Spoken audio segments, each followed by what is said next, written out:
Esta noche contamos en nuestro estudio con una de las personas, por no decir la persona, más relevante cuando hablamos de violencia de género en Valladolid. Se trata de don Emilio Vega, es magistrado responsable del Juzgado de Violencia de Género de Valladolid. Emilio, buenas noches. Buenas noches, Javier. Yo le quiero agradecer, en primer lugar, su presencia y que sea en exclusiva en televisión, Telemedina, Canal 9, que nos haya concedido esta entrevista con un tema tan complicado y donde, bueno, usted diga lo que diga, puede ser o malinterpretado o puede tener una repercusión nacional. Por lo tanto, gracias de antemano. Para contar un poco a los espectadores quién es el magistrado Emilio Vega, diremos que accede a la judicatura con 25, con 26 años. Su primer destino le lleva hasta Badajoz, hasta Villafranca de los Barros. Ha pasado por Benavente e incluso en Cataluña, donde en Barcelona, ya como magistrado, se hizo cargo del juzgado de lo administrativo, contencioso administrativo. Otro de sus destinos fue Gijón. También pasó por Zamora y en la actualidad se hace cargo del juzgado de violencia de género de Valladolid, que es su actual destino. También vamos a añadir que su mujer también es magistrada y además es titular del juzgado de instrucción número 5 de Valladolid. La violencia de género es actualidad informativa. Todos los días desayunamos leyendo la prensa con un caso nuevo. El hecho de que la sociedad esté ahora más sensibilizada con el tema de la violencia de género, ¿supone para usted más responsabilidad o ser más severo en sus sentencias, magistrado? El hecho de que haya más sensibilización ahora es fruto precisamente de la ley integral que se aprobó en el año 2004.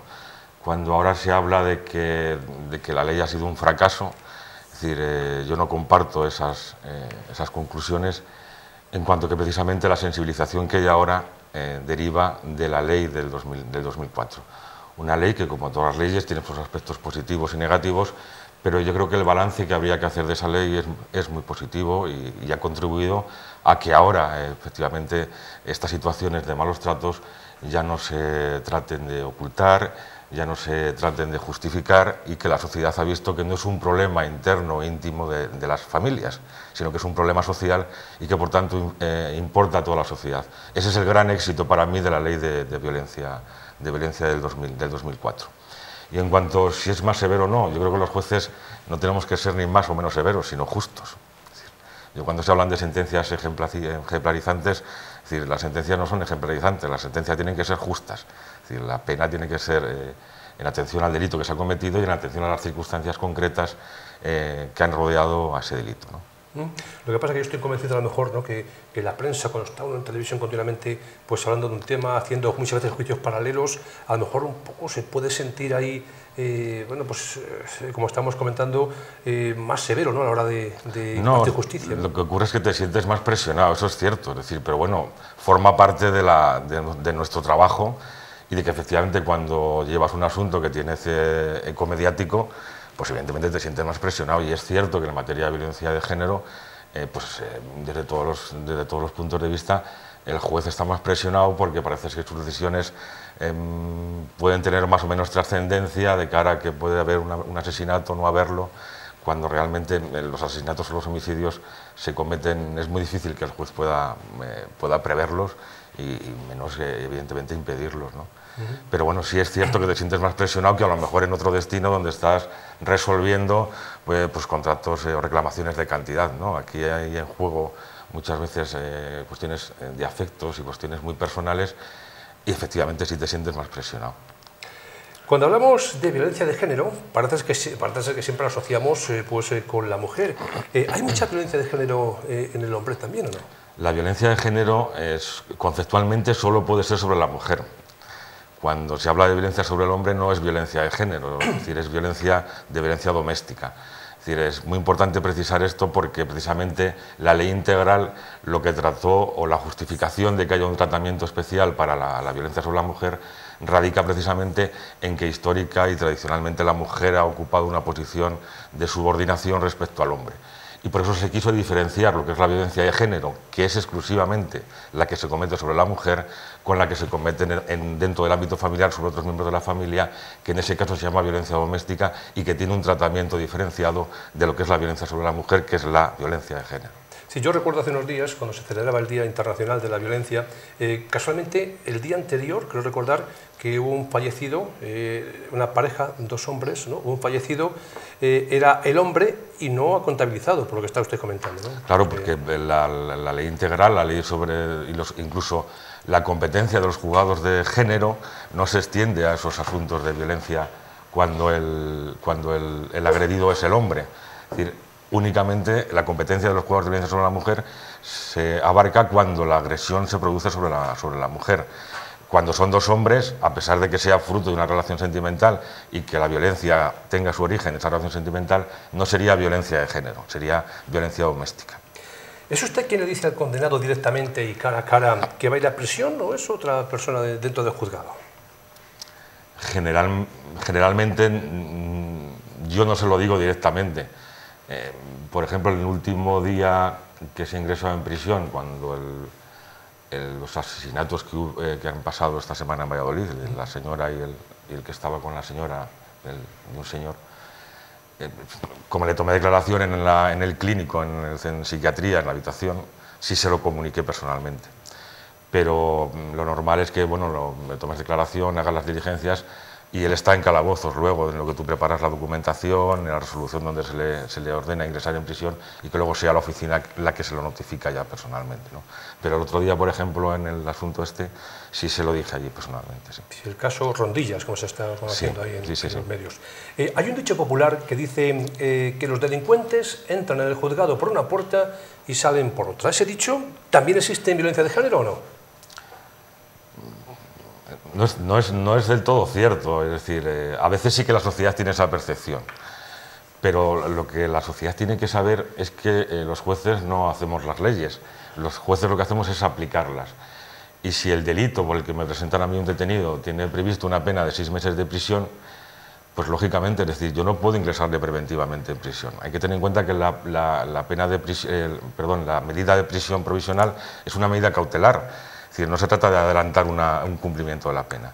Entonces, bueno, los jueces a veces estamos vinculados, bueno, a veces no, estamos siempre vinculados por la pena que nos dice el Código Penal. Es decir, no podemos decir, si el Código Penal dice de 6 meses a 1 año, ponerle 4 años de prisión, porque estaría prevaricando. Es decir, es el legislador el que dice, este delito tiene una pena de 6 a 1 año de prisión y el juez puede moverse en ese arco, pero no puede imponer ni una superior ni una inferior, por mucho que a uno a veces le parezca que debería meterse o establecer una pena más amplia, ¿no?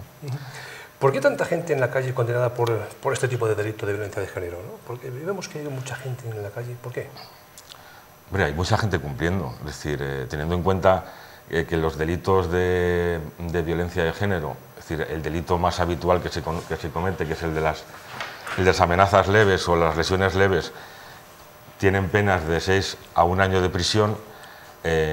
Hay mucha gente que cumple esas penas en violencia de género. Seguramente que en otros ámbitos de otro tipo de delitos, con penas de esa cuantía, no ingresa tanta gente en prisión a cumplir penas de prisión. Sí ingresa la gente. Y hay presos cumpliendo penas por violencia de género. No solamente por asesinatos o homicidios, sino por lesiones leves y por amenazas leves. Hace unos días hemos visto precisamente pues, en el medio de comunicación que hablaban que hay, creo que, muy pocos policías en Valladolid que se dedican, bueno, pues a hacer un seguimiento a este tipo de violencia de género y me llama la atención porque también cuando hay... Es que se ha dicho en este estudio, en un debate que tuvimos de mujeres, que bueno, parece mentira que cuando hay una manifestación de fútbol, que hay incluso bueno, violencia, como hemos visto hace poco tiempo, mandan miles de policías y para violencia de género haya tan pocos. ¿A usted qué le parece? ¿Que pocos policías son suficientes? Hombre, siempre que se habla de luchar contra un problema, y en este caso la violencia de género es un problema que sufre nuestra sociedad, es decir, cuantos más medios tengamos y cuantos más medios haya, pues mucho mejor, ¿no? Si es suficiente o no, es decir, es una cuestión que depende del Ministerio del Interior y ellos valorarán lo que es suficiente.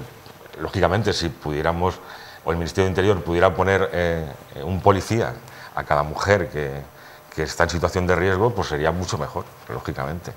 Pero claro, también hay que jugar con las posibilidades, ¿no?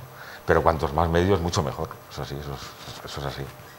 Hace unos meses en Medina tuvimos un caso que conmocionó pues, a toda la sociedad, además de ser muy divulgado, como fue el asesinato de una mujer por parte de su pareja cerca del puente Aguacaballos. ¿Será usted el que se vea cara a cara con el asesino y decida su condena? No, yo no seré. Mi competencia se extiende únicamente al Partido Judicial de Valladolid. El Partido Judicial de Medina del Campo tiene su propio juez de violencia sobre la mujer, que en este caso de Medina del Campo esa función la tiene atribuida uno de los juzgados que ya hay. Es decir, los únicos juzgados exclusivos de violencia sobre la mujer que hay en Castilla y León es el de Valladolid y el de Burgos. En el resto de los partidos judiciales la competencia en violencia sobre la mujer la asume uno de los juzgados que ya existe. Y el caso que me está comentando pues lo instruirá el juez que ejerce como juez de violencia en Valladolid, en Medina del Campo, y luego lo juzgará la Audiencia Provincial dada la gravedad del delito. En Valladolid solo hay un juzgado. Uno tiene un poco la sensación de que tiene que estar usted saturado de trabajo, ¿no? Con solamente un juzgado, pero hablamos de lo que es la capital. Sí, no nos aburrimos, la verdad es que no nos aburrimos. Trabajamos por las mañanas de forma muy intensa y sí que intentamos, por lo menos desde que yo llevo el juzgado de Valladolid, que las cosas sean muy rápidas, ¿no? Se incuban muchos procedimientos como juicios rápidos. De hecho, este año vamos a terminar con 400 juicios rápidos, porque es un procedimiento que en 15 días tenemos juzgado al agresor o al imputado, ¿no? Y eso para la víctima es muy positivo porque en 15 días tienes cerrado el asunto, ¿no? Por lo menos judicialmente, salvo que se vuelvan a reproducir hechos, pero en 15 días lo tenemos. Entonces, bueno, pues sí, trabajamos de forma muy intensa, sí. Aquí en televisión y en radio y en prensa siempre tenemos que decir presunto asesino, presunto maltratador, y creo que es usted la única persona que puede decir, sin quitar la palabra presunto, ¿no? Decir, por ejemplo, culpable o inocente. Sí, claro, es lo que nos corresponde a los jueces, ¿no? Es decir, cuando se hace un juicio y se enerva la presunción de inocencia, pues uno deja de ser presunto y pasa a ser autor y culpable de los hechos que se le está juzgando. Es la función que tenemos los jueces, sí. Cuando hay un caso muy divulgado de lo que estamos comentando por los medios de comunicación, usted se tiene que sentir pues muy presionado, ¿no? ¿Y en algún momento llega a ver la televisión para ver qué es lo que está pasando, o prefiere mantenerse al margen para no intoxicar el caso No, generalmente no suelo, incluso en las noticias de prensa, ¿no? Esta semana, por ejemplo, que en mi juzgado ha sido una semana muy intensa y con mucha movida y mucha noticia de prensa, en prensa y tal, intenta sobre todo leer para que la prensa no cometa imprecisiones, ¿no? Porque además el tema de la violencia de género hay que tener mucho cuidado cómo se trata en la prensa, ¿no? A veces corremos el riesgo de lanzar mensajes subliminales donde parece que se justifica un poco o que no se comprende por qué se ha cometido o no se ha cometido, ¿no? Y entonces sí me gusta, si hay noticias de prensa relativas a mi trabajo, sobre todo que no se cometan imprecisiones, ¿no? Es decir, que no se publiquen datos que no son ciertos, ¿no? Y por eso yo sí que tengo, es decir, así como hay compañeros míos que nunca hablan con la prensa y tal, yo sí hablo con la prensa. Yo, de hecho, el martes remití una nota de prensa al Gabinete de Prensa del Tribunal Superior de Justicia al efecto de que se publicara efectivamente los antecedentes que teníamos de no el asunto que se había producido, porque eso evidentemente está pendiente de juicio y es secreto para toda la gente, pero sí los antecedentes que hayamos tenido, porque se empiezan a rumorear cosas y a publicar cosas. Entonces yo creo que sí es bueno que los jueces digamos, mire, esto es lo que ha habido, esto es lo que ha pasado, porque son los que tenemos los datos ciertos, ¿no? Y conocemos realmente lo que ha ocurrido, ¿no? Entonces a mí no me importa hablar con la prensa, sobre todo para que la información sea veraz, ¿no? Cuando la prensa siempre quiere dar un paso más allá, siempre queremos conocer todo y profundizar en los hechos, y siempre nos encontramos con que la policía, los jueces tienen pues un poco el coto, ¿no? Para no poder entrar ahí. Claro. Cuando usted empieza a escuchar cosas y a ver cosas, dirá, pero bueno, ¿cómo pueden contar esto si es prácticamente todo lo contrario de lo que ha pasado, ¿no? Sí. Suele pasar muchas veces que diga, es que no están ni acertados, es que están dando palos de ciego. Sobre todo pero pasa mucho más cuando la información no la damos nosotros, ¿no? Cuando hay una noticia con repercusión mediática, es decir, la noticia va a salir sí o sí, es decir, no hay otra, es decir, el periodista va a dar esa noticia. Si la información que le llega es de una fuente fidedigna, como es el juzgado, pues evidentemente la información que transmita será veraz. Pero como esa noticia la va a dar sí o sí, porque es noticia, si yo no le doy la información, pues seguramente la vaya a obtener de fuentes menos fidedignas. Y entonces cuando se producen esas distorsiones y esas comunicaciones que efectivamente pues que no, dan datos que no responden a la realidad, ¿no?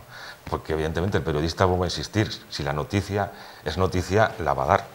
Es decir, se la verifique yo o no se la verifique yo, esa noticia va a salir. Si yo no se la verifico, pues corres el riesgo de que tenga datos que no son ciertos.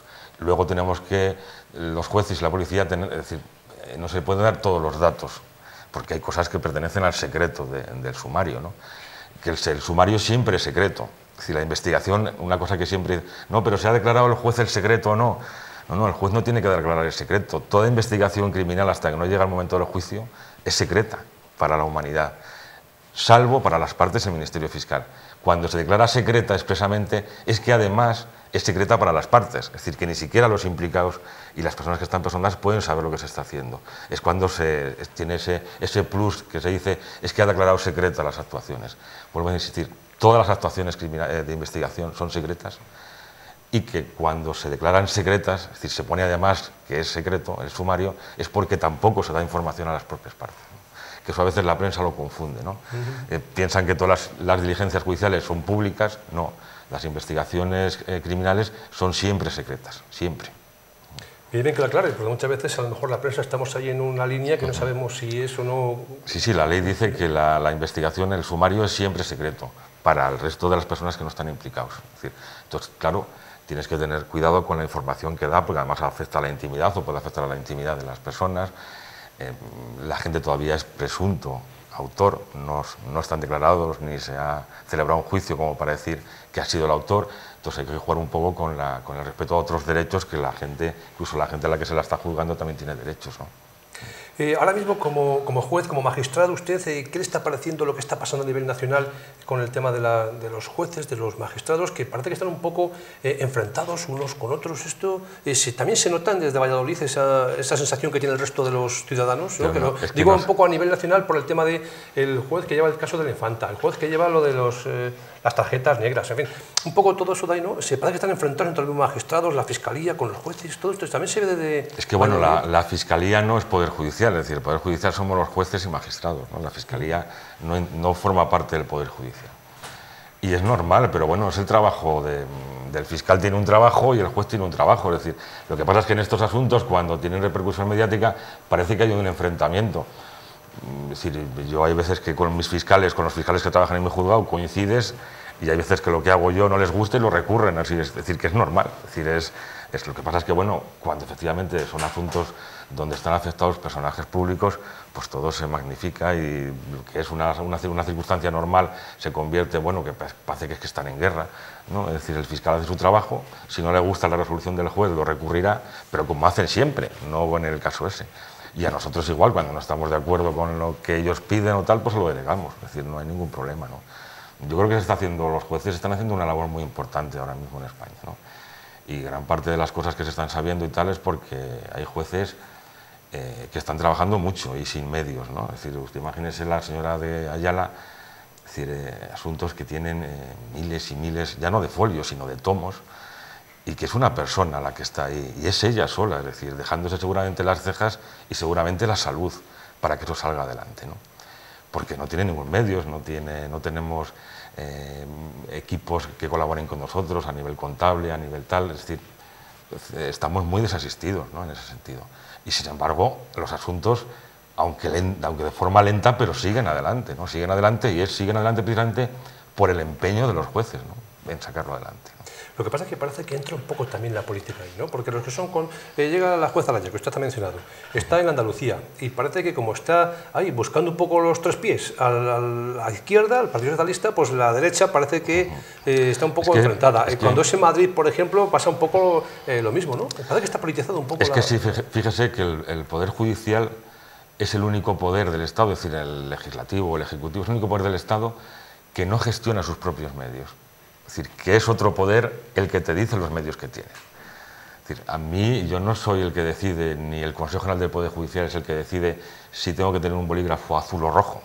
el que lo decide es el ministro de Justicia. Es decir, que en ese sentido, pues ciertamente a veces se transmite la sensación de que, efectivamente, de que la justicia esté politizada, pero precisamente por esos problemas, es decir, porque tenemos todavía cordones umbilicales muy importantes unidos al Ejecutivo, como es al Ministerio de Justicia, ¿no? Entonces, es el único poder que no gestiona sus propios medios, es decir, el Congreso de los Diputados o el Senado, ellos gestionan su propio presupuesto y luego les pediremos cuentas si lo hacen bien o mal. El Poder Judicial no gestiona su propio presupuesto. Yo, para comprar un bolígrafo, tengo que pedir permiso al Ministro de Justicia, ¿no? Y es el que me lo da o no me lo da. El que dice cuántos jueces hay en Medina del Campo es el Ministro de Justicia. Y luego las Cortes, los políticos, el Congreso y el Senado. Es decir, es un poder que es independiente, pero que sin embargo hay una parte de la gestión que no depende del propio poder, sino que depende de otro poder distinto. Y además luego en España, imagínense luego con el tema de las comunidades autónomas, que tienen transferidas competencias en justicia. Tenemos un juez que depende del Consejo General del Poder Judicial a nivel disciplinario, a nivel funcional.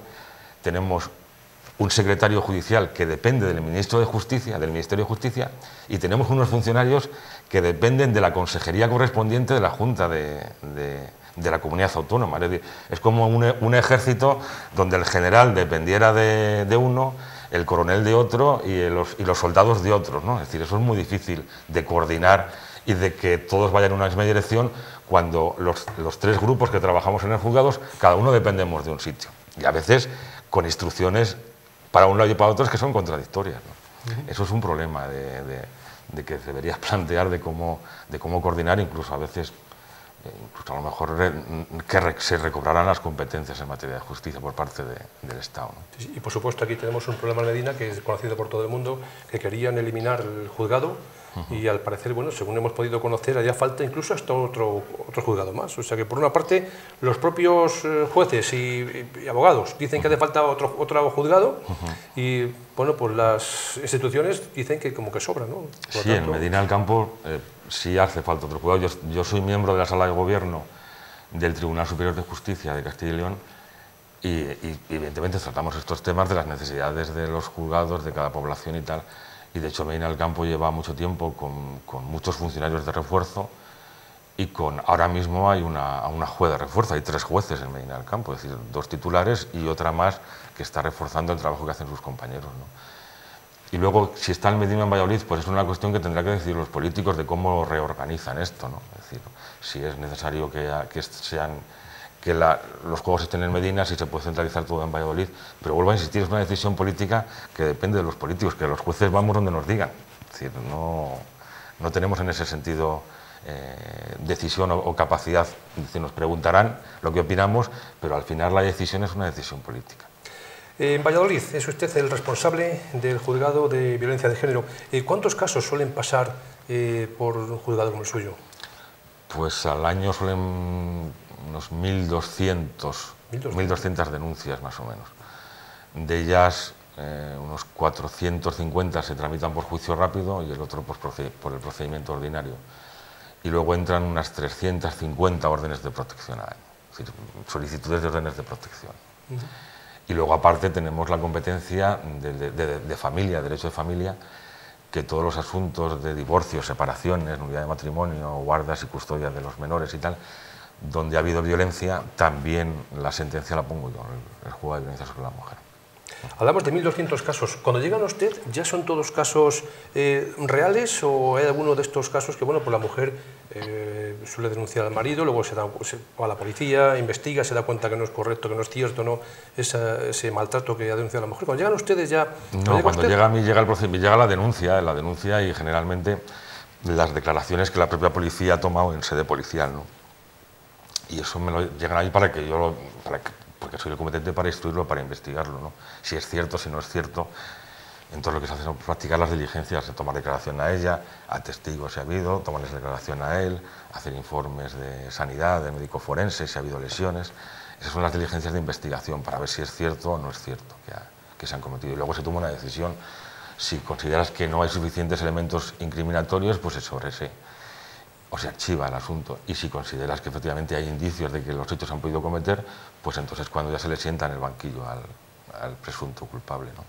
Estamos a punto de llegar a Navidad. ¿Esta época del año es una época donde repunta la violencia de género o la cosa, porque son muchas las familias con las cenas y baja un poco las denuncias? Es un tema que nunca sabes cuándo hay repuntes. Efectivamente hay repuntes, pero que yo no sé, yo llevo en este juzgado 5 años, en el de Valladolid, fui también juez de violencia cuando estaba en Gijón, y nunca he sabido por qué se producen los repuntes, porque a veces dices, por ejemplo, en Navidad parece ser que hay más relación y tal, y pues no, hay Navidades donde apenas hay nada y luego otras donde hay, o por ejemplo las fiestas o los puentes largos, es decir, y hay veces que efectivamente hay repuntes en esos días, como hay otros puentes, otras fiestas donde no ocurre nada.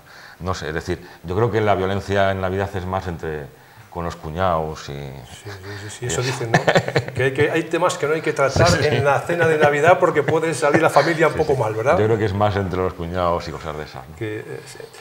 Pues Emilio Vega es magistrado, muchísimas gracias.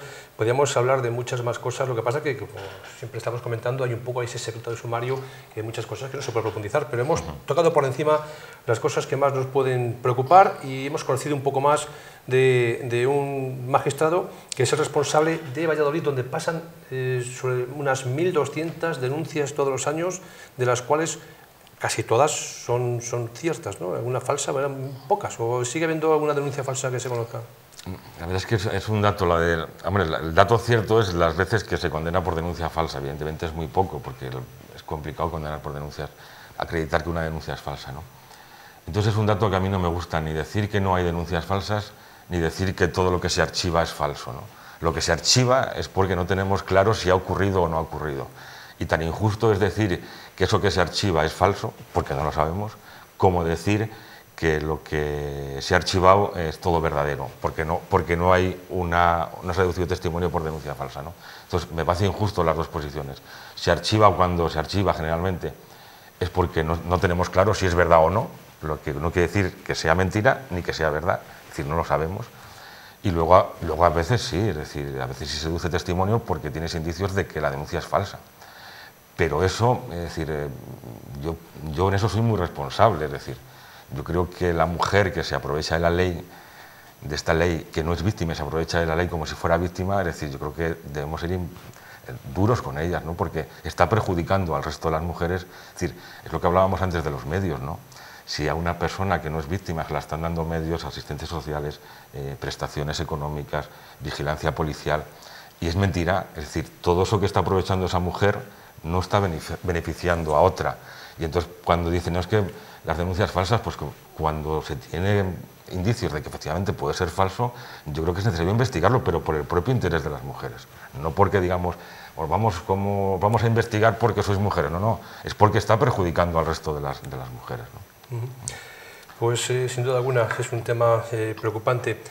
Con el Día Internacional de la Mujer, ¿con todas estas cosas se está reduciendo la violencia de género o se mantiene como todos los años? ¿Da igual que tengamos un día que dediquemos especialmente a ese tema o no? Claro, yo creo que las denuncias más o menos se mantienen en el tiempo. Es decir, hay años que bajan un poquito, pero bueno, es decir, es que es muy estacional esto. Es decir, igual que le decía antes que hay momentos del año que no sabes por qué hay un repunte y en otros no, pues es decir, más o menos se mantiene. Pero vamos, es decir, yo creo que se ha avanzado muchísimo. Es decir, es que el pesimismo que a veces se manifiesta con esto de la eficacia de la ley integral, la del año 2004, es decir, no es cierto. Es decir, yo he trabajado en los juzgados desde hace 20 años, es decir, y es que vamos, no tiene nada que ver la situación de protección que tiene una mujer maltratada en la actualidad a la que había hace 20 años, pero nada que ver. Es decir, por eso cuando se dicen ese pesimismo, yo creo que se está avanzando y se está avanzando mucho, y yo creo que bueno,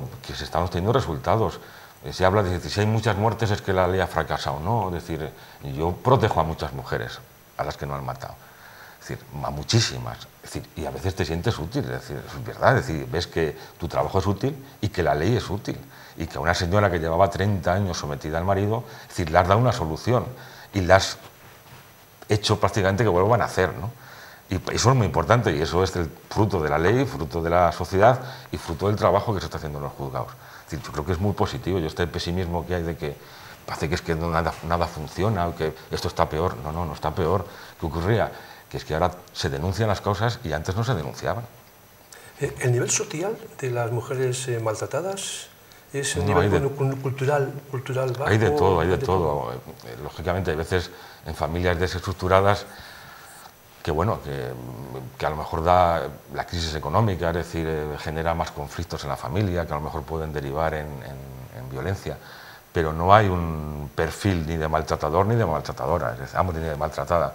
Es decir, no decir, es que mira, como es médico no es un maltratador, no. Es decir, o como es juez no es un maltratador, no.